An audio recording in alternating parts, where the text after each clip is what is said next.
कथेचे नाव आहे गर्वाचे फळ. चंदनवनात एक शक्तिशाली हत्ती राहत होता. त्या हत्तीला स्वतःच्या शक्तीचा खूप गर्व होता. तो जंगलातल्या सगळ्या जनावरांना नेहमी भीती दाखवत असे आणि आपल्या शक्तीचं प्रदर्शन करण्याकरता तो जंगलातील झाडे विनाकारण तोडून टाकत असे.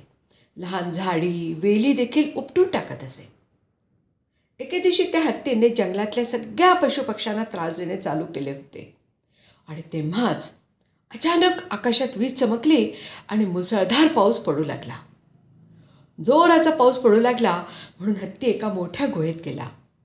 तिथे एक मुंगी होती. तिला पाहताच हत्ती हसू लागला. तू किती छोटी आहेस. मी एक फुंकर मारली तर तू उडून चंद्रावर जाऊन पोचशील. मला पहा, मी तर पूर्ण पर्वतही हलवू शकतो आणि तू इतकी छोटी. तुझे तर जीवनच बेकार आहे. मुंगीने म्हटले, अरे हत्ती दादा, इतका गर्व करू नकोस. पण हत्ती तर आपल्या शक्तीच्या गर्वातच मदमस्त होता.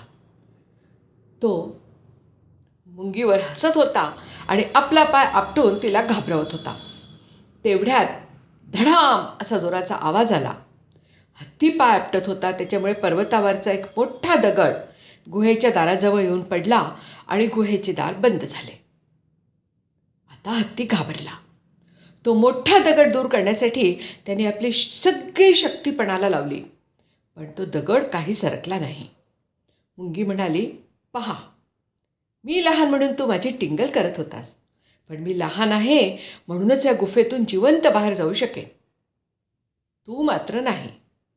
आणि मुंगी छोट्याशा फटीतून गुहेबाहेर पडली. तिने जंगलातील दुसऱ्या हत्तींना बोलवले.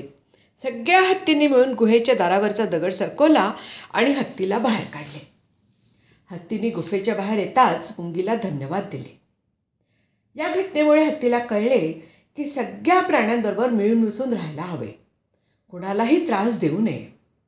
त्या दिवसानंतर हत्तीने कुणालाच त्रास दिला नाही. आणि मुलांनो, ही गोष्ट ऐकून तुम्हाला हा बोध घ्यायचा आहे की प्रत्येकामध्ये कोणता ना कोणता तरी गुण असतोच. म्हणून आपल्या गुणावर कधी घमंड करू नये, कारण दुसऱ्याजवळही काही ना काही गुण निश्चित असेलच. तात्पर्य: गर्वाचे फळ नेहमीच दुःखदायी असते.